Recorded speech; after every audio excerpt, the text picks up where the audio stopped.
Halo adik-adik, selamat pagi semuanya. Apa kabar? Pasti semuanya sehat ya. Nah, adik-adik tahu nggak sih Bia hari ini nih mau belajar tentang apa? Ya, hari ini Bia ingin belajar tentang Tuhan pemerhati umatnya. Seperti apa sih maksudnya Tuhan memperhatikan umatnya? Nanti adik-adik langsung saja mengikuti. Tapi sebelum itu, kita nyanyi-nyanyi dulu, kita bergerak, kita memuji Tuhan. Dan juga jangan lupa kita untuk berdoa kepada Tuhan. Semoga Bia hari ini lancar. Dan juga mendengarkan firman dari Tuhan. Nah, untuk itu adik-adik kita langsung saja ya. Kita langsung mulai dulu untuk memulai Bia Online ini. Nah adik-adik selamat mengikuti Bia Online. Yuk kita nyanyi-nyanyi dulu. Dadah.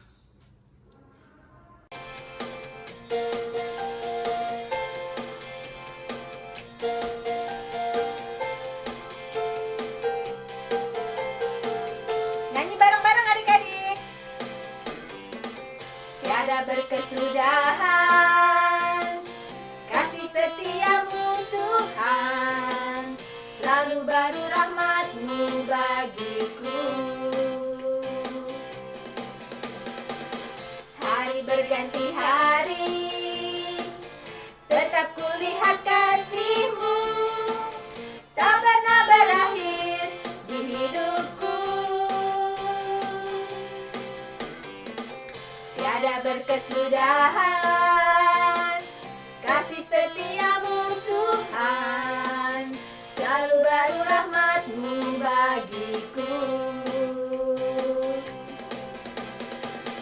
Hari berganti hari, tetap kulihat kasih-Mu, tak pernah berakhir di hidupku. Tuhan Yesus baik, sungguh amat baik, untuk selama-lamanya. Tuhan Yesus baik, Tuhan Yesus baik, sungguh amat baik, untuk selama-lamanya. Tuhan Yesus baik.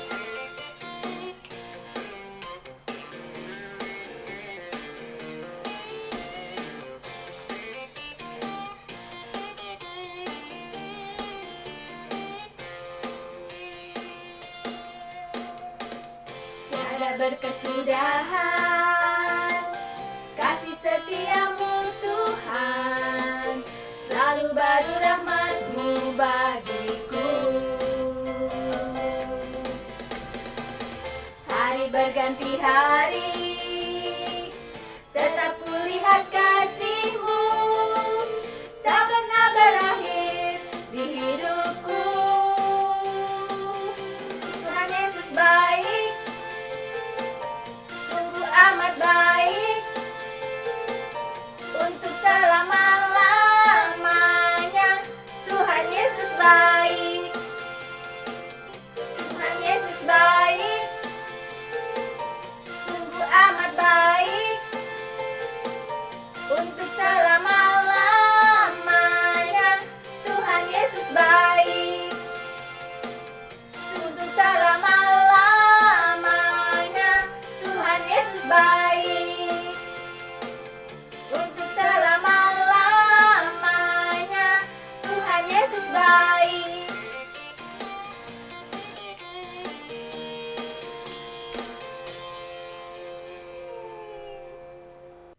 Hai adik-adik, ketemu lagi nih di Bia Online bersama saya, Erin.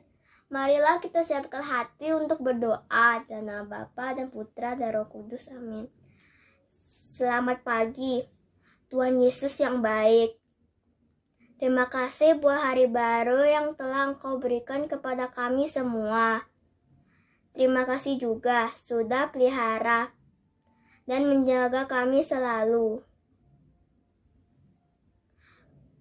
Kalau sampai dengan saat ini kami dijauhkan dari sakit penyakit adalah karena kebaikan Tuhan.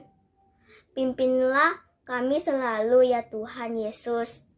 agar kami dapat menjadi anak-anak yang menyenangkan hati-Mu. Demi Kristus Tuhan dan pengantara kami. Amin. Bapa kami yang ada di surga, dimuliakanlah nama-Mu. Datanglah kerajaan-Mu, jadilah kehendak-Mu, di atas bumi seperti di dalam surga. Berilah kami rejeki pada hari ini, dan ampunilah kesalahan kami, seperti kami pun mengampuni yang bersalah kepada kami. Dan janganlah masukkan kami ke dalam percobaan, tetapi bebaskanlah kami dari yang jahat. Amin. Nah Bapa, nah Putra, dan Roh Kudus. Amin. Dadah adik-adik. Halo adik-adik semua, selamat pagi. Pada hari ini kita akan belajar firman Tuhan bersama Bunda Lucy ya. Dan topik pada hari ini adalah Tuhan memelihara umatnya. Nah, kita akan buka dulu dari 1 Raja-Raja 17 ayat 7 sampai 24. Ceritanya adalah mengenai Elia dan ibu janda. Ya.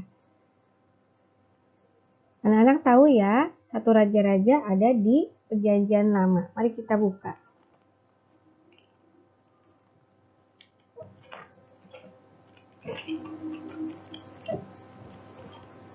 Satu Raja-Raja 17 ayat 7 sampai 24. Nah, mungkin sebelum kita masuk ke dalam ayatnya, sebelumnya kita akan coba mengerti dulu ya bahwa dalam hal Tuhan memelihara umatnya, kita juga harus terus-menerus berharap kepada Tuhan ya. Jangan berhenti berdoa dan berusaha ya.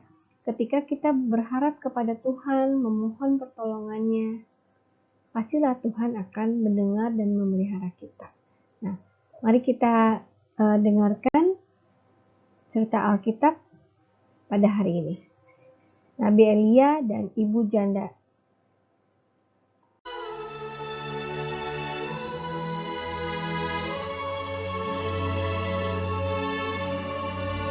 Elia. Ia melakukan seperti firman Tuhan. Ia pergi dan diam di tepi sungai Kerit. Burung-burung gagak membawa roti dan daging kepadanya, dan ia minum dari sungai itu. Tetapi sesudah beberapa waktu, sungai itu menjadi kering, sebab hujan tiada turun di negeri itu.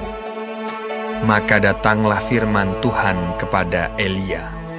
Bersiaplah, pergi ke Sarfat yang termasuk wilayah Sidon, dan diamlah di sana.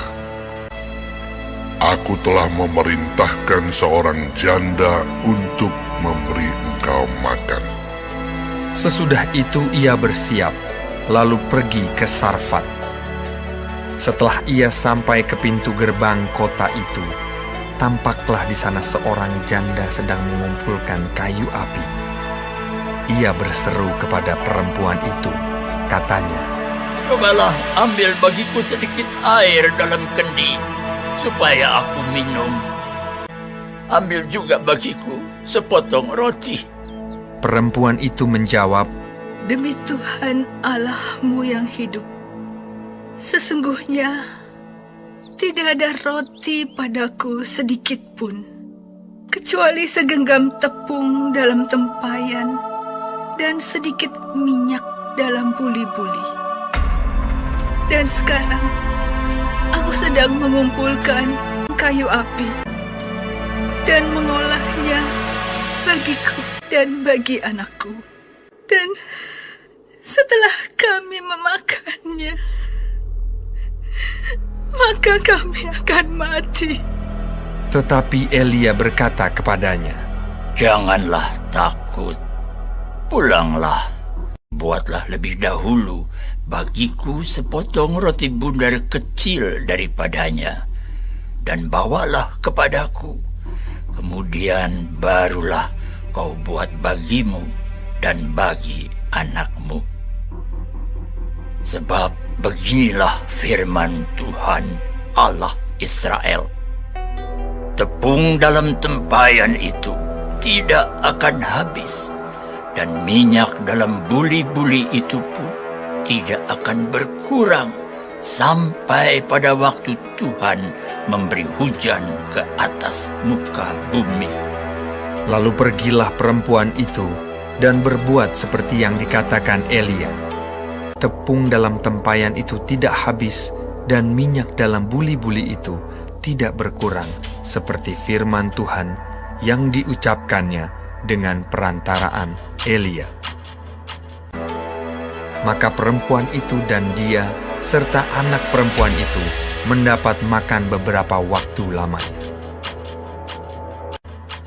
Sesudah itu, anak dari perempuan pemilik rumah itu jatuh sakit, dan sakitnya itu sangat keras, sampai tidak ada nafasnya lagi. Kata perempuan itu kepada Elia, Apakah maksudmu datang kemari, ya abdi Allah? Singgahkah engkau kepadaku untuk mengingatkan kesalahanku dan untuk menyebabkan anakku mati? kata Elia kepadanya. Berikanlah anakmu itu kepadaku. Elia mengambilnya dari pangkuan perempuan itu dan membawanya naik ke kamarnya di atas dan membaringkan anak itu di tempat tidurnya. Sesudah itu ia berseru kepada Tuhan, katanya, Ya Tuhan Allahku, apakah Engkau menimpakan kemalangan ini atas janda ini juga, yang menerima aku sebagai penumpang? Pulangkanlah kiranya nyawa anak ini ke dalam tubuhnya. Tuhan mendengarkan permintaan Elia itu, dan nyawa anak itu pulang ke dalam tubuhnya, sehingga ia hidup kembali.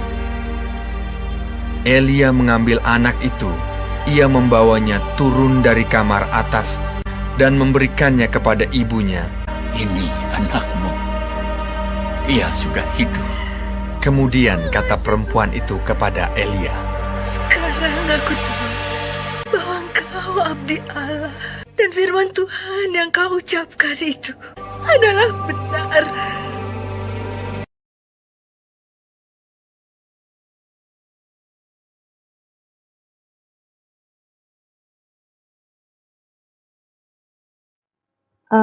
Cerita Alkitab Nabi Elia dan janda yang memiliki satu anak itu ya, janda miskin. Jadi memang di dalam kisah ini diceritakan bahwa terjadi musim panas ya yang sangat kering, di mana Elia pun mengalami kesulitan untuk mendapatkan makanan. Dan pada saat itu Tuhan memerintahkan Elia untuk pergi menemui seorang janda miskin. Karena pada saat itu memang janda miskin itu hanya memiliki tinggal satu kali makan dari tepung yang masih ada di dalam buli-bulinya ya. Jadi Tuhan menyuruh Elia ke sana karena Tuhan hendak menolong janda tersebut ya. Melalui apa yang dilakukan oleh Elia, Tuhan memperlihatkan bagaimana Tuhan bisa membuat buli-buli tersebut terus-menerus ada tepung dan minyaknya ya, terus-menerus keluar minyak dan tepung dalam tempayannya ya, jadi dalam tempayan tepungnya. Nah, jadi kita jangan khawatir, apalagi misalnya di dalam zaman COVID ini mungkin ya, khawatir. Kita jangan khawatir, kita tetap percaya sama Tuhan ya. Biarlah kehendak Tuhan yang terjadi, karena kita percaya Tuhan punya rencana indah bagi kita semua, bukan adik-adik? Nah, Tuhan pasti akan memelihara kita, karena Tuhan sendiri memelihara burung pipit ya di udara ya. Tuhan memelihara bahkan bunga bakung di ladang. Apalagi kita manusia ya, Tuhan pasti akan memelihara kita. Yang penting kita jangan lupa, kita selalu berdoa, kita minta tolong pada Tuhan. Sebab ketika kita mengetuk pintu, Tuhan akan membukakan pintu bagi kita, bukan? Ketika kita minta tolong, Tuhan akan memberikan. Itu semua ada di Alkitab ya, Tuhan sudah mengatakannya. Dan di dalam 1 Petrus 5 ayat 7 juga dikatakan, Serahkanlah segala kekhawatiranmu kepadanya, sebab Ia yang memelihara kamu. Jadi jangan khawatir ya adik-adik, Tuhan pasti memelihara. Dan kita terus menolong orang lain yang kesusahan. Jangan hanya memikirkan diri sendiri. Mungkin kita sendiri mengalami kesusahan, tapi bukan berarti kita hanya memikirkan diri sendiri ya. Kita tetap bisa menolong orang walaupun dalam keadaan susah sekalipun ya. Dan kita tetap menolong diri kita sendiri juga tentunya ya. Karena Elia juga menyuruh janda tersebut untuk membuat roti buat Elia. Setelah itu membuat roti juga kan buat diri mereka. Bukan berarti Elia menyuruh si janda miskin itu untuk tidak makan sama sekali. Elia menyuruh janda miskin itu juga untuk makan juga ya. Tapi Elia juga diberi itu. Jadi sebagai hamba Tuhan, Elia perlu mendapatkan pertolongan juga dari orang-orang sekitar ya. Dan dalam hal ini adalah karena yang dikunjungi adalah janda miskin, maka janda miskin juga perlu memberikan pertolongan kepada Elia sebagai hamba Tuhan. Dan janda miskin itu juga tetap perlu makan juga ya bersama dengan anaknya. Dan Tuhan memberkati tempayannya untuk terus-menerus mengeluarkan tepung setelah itu. Karena dia memberi orang lain ya, pada saat dia kekurangan pun dia memberi. Memang itu adalah tepung terakhir yang dia bisa makan. Dan dia setelah makan itu ternyata itu bukan tepung terakhir. Ternyata tepungnya ada lagi. Buli-bulinya pun berisi minyak lagi dan lagi ya terus-menerus. Sehingga dia mempunyai cukup makanan pada waktu tertentu itu ya. Nah memang kemudian anaknya jatuh sakit ya. Tapi Tuhan menolongnya ketika Elia berseru minta tolong pada Tuhan. Jadi ketika Elia berseru, Tuhan mendengar nggak? Mendengar. Karena itu kita belajar juga ya berseru kepada Tuhan. Kalau kita sedang kesusahan, jangan lupa ya berseru kepada Tuhan. Jangan malah sedih saja ya, putus asa, tidak boleh. Tapi kita harus berseru minta tolong kepada Tuhan dengan penuh pengharapan dan iman ya, dan tetap mengasihi orang lain. Tuhan pasti akan datang menolong kita. Amin. Amin ya adik-adik semua ya. Semoga adik-adik semua dapat diberkati melalui firman Tuhan pada hari ini. Dan memberkati adik-adik semua. Anak-anak, Tuhan memelihara semua binatang, semua tanaman, terlebih kita anak-anaknya. Pasti Tuhan pelihara. Burung pipit tidak menanam, tapi Tuhan beri makan. Bunga bakung tidak meminta, tapi Tuhan dandani. Terlebih aku, anak-anaknya, pasti Tuhan pelihara. Terlebih aku, anak-anaknya, pasti Tuhan berkati.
adik-adik, kembali lagi dengan Kakak Lona.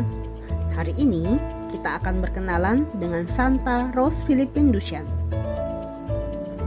Santa Rose Philippine Duchenne lahir dari sebuah keluarga kaya di Prancis.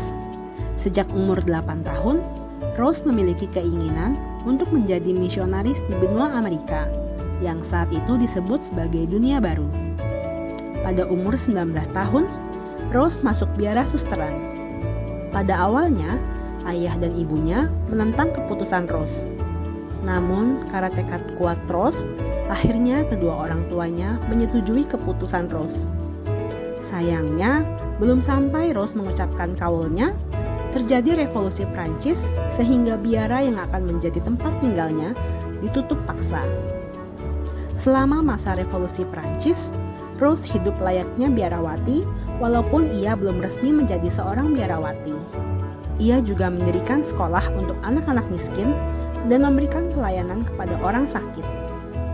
Ketika umurnya hampir 50 tahun, Suster Rose akhirnya berangkat ke benua Amerika untuk menyabarkan kebaikan Tuhan. Selama perjalanannya ke Amerika, Rose sempat sakit parah, namun ia bisa kembali sembuh. Ketika sampai di Amerika pun, ia kembali sakit, namun Rose tetap semangat dalam menjalankan misinya. Suster Rose kembali menghadapi tantangan karena perbedaan bahasa dan budaya. Karena juga usianya yang semakin tua, fisiknya tidak lagi bugar. Ia lagi-lagi sakit parah, namun lagi-lagi Rose berhasil sembuh. Setelahnya ia berhasil mengatasi berbagai macam rintangan dan mendirikan 6 biara di Amerika. Pada usia 71 tahun, Suster Rose mundur dari biara yang dipimpinnya dan pergi ke pedalaman untuk berkarya di tengah sebuah suku asli. Suster Rose memberikan pelayanan kesehatan dan pendidikan. Sampai sekarang, Suster Rose dikenal sebagai wanita yang selalu berdoa. Adik-adik, ayo belajar mencontoh Santa Rose Philippine Duchenne yang selalu percaya dan taat pada Tuhan, sehingga ia selalu dijaga dan dipelihara Tuhan sepanjang hidupnya, bahkan ketika ia sakit parah sekalipun. Sampai jumpa di kisah Santo-Santa lainnya adik-adik. Dadah! Hai, sekarang kita akan membuat kreativitas seperti ini.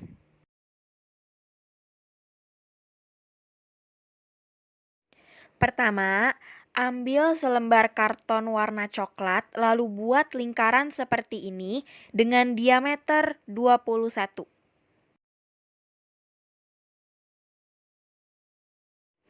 Lalu kita akan membagi dua lingkaran ini dengan dilipat setengah lingkaran seperti ini lalu digunting. Dan hasilnya akan seperti ini. Lalu ambil karton coklat lagi dan buat segi 4 panjang seperti ini dengan panjang 30 cm dan lebarnya 5 cm. Lalu buat di baliknya garis seperti ini. Dengan lebar ujungnya 1,5 cm. Lalu setelah itu gunting seperti ini hanya sampai garis yang tadi dibuat. Spasinya jangan terlalu besar dan terlalu kecil ya. Buat potongan seperti ini di kedua garis yang tadi dan hasilnya akan seperti ini. Lalu potongan yang tadi dilipat seperti ini hanya sampai garis yang tadi sudah kita buat. Hasilnya akan seperti ini.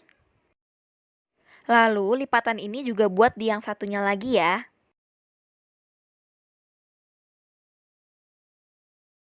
Lalu ambil setengah lingkaran yang tadi sudah kita buat. Nah, di sebelah yang putihnya ini kita akan kasih lem di bagian ujungnya. Dikasih lemnya sedikit-sedikit dulu ya. Lalu segi empatnya ini bagian potongannya kita tempel ke lemnya tadi. Usahakan bentuk segi empat dan potongannya ini menyerupai atau melingkari setengah lingkarannya ya.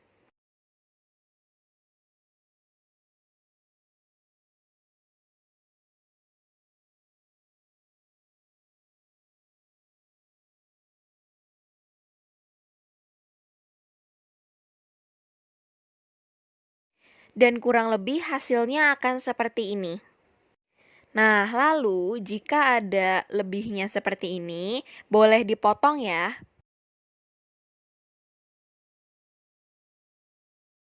Nah, kalau sudah, lipatan atasnya ini akan kita kasih lem dan kita tempel setengah lingkaran yang satu lagi di atasnya. Setelah itu tinggal dipasin aja deh.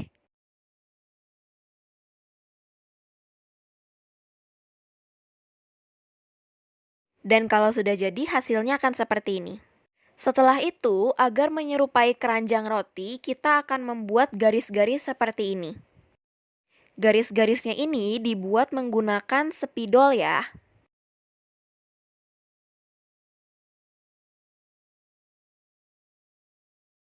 Dan hasilnya akan seperti ini.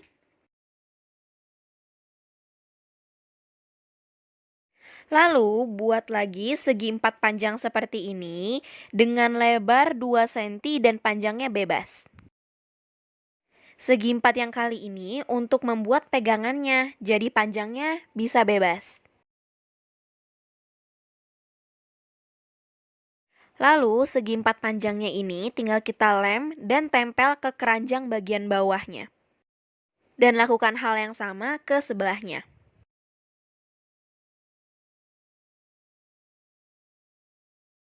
Nah, setelah itu kita akan membuat roti-rotiannya seperti ini. Nah, roti-rotiannya ini boleh digambar dan diwarnai dulu di kertas karton lalu digunting seperti ini. Roti-rotiannya ini boleh dibuat sesuai kreasi masing-masing ya. Nah, kalau sudah rotinya tinggal dihias deh di keranjangnya. Nah, sudah jadi deh keranjang roti kita. Bye-bye!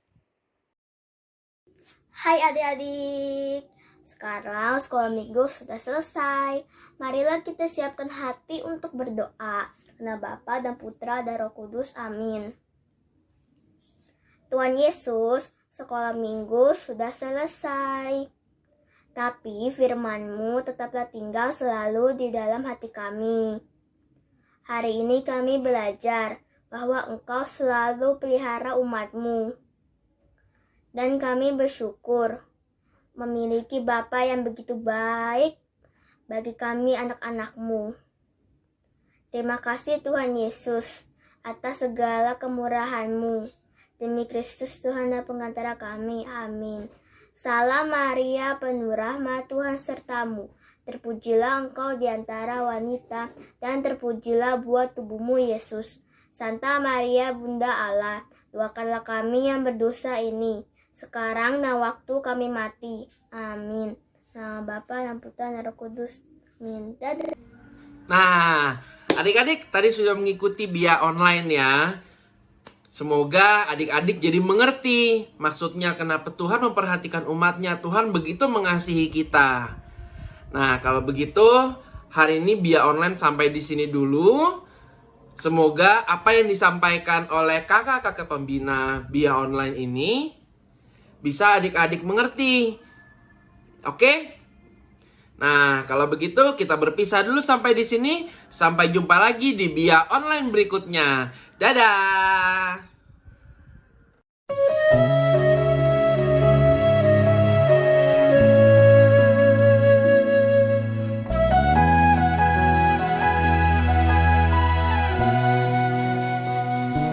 Ku serahkan segala kekhawatiranku, sebab Tuhan yang memeliharaku sempurna.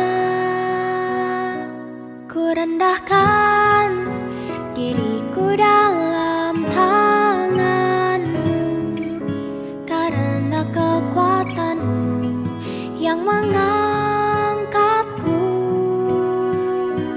Tuhanku akan memenuhi segala keperluanku menurut kekayaan dan kemuliaan-Nya.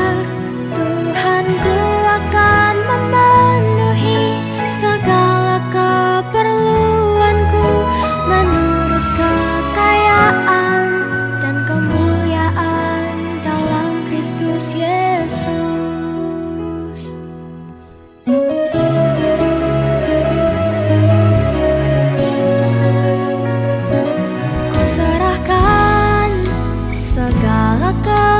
kekhawatiranku, sebab Tuhan yang memeliharaku.